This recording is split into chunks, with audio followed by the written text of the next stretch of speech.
Tonight I made some chicken cutlets with some baked ziti. If I must say so myself, it came out really great. First, you want to butterfly your chicken and then put it on a separate placement.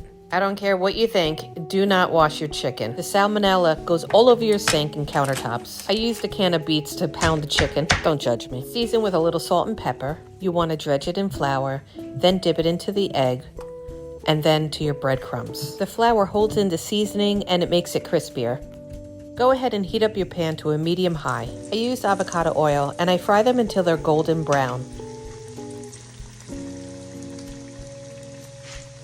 When you start seeing the edges cooked a little, then go ahead and flip them over. They should be a nice crispy golden brown. Your entire house is going to smell like heaven. Sprinkle a little kosher salt on top and then just let them sit for about 15 minutes. My goal is to make chicken parm. And what goes best with chicken parm? Baked ziti. Let me know if you need the recipe to my marinara sauce.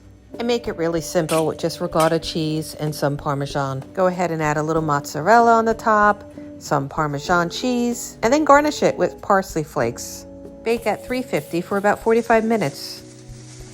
Hey, you hungry? I'm starving. Comment below if you want the full recipe to my chicken Parmesan with the baked ziti. And as always, like and follow for more recipes. Let me know if you tried this.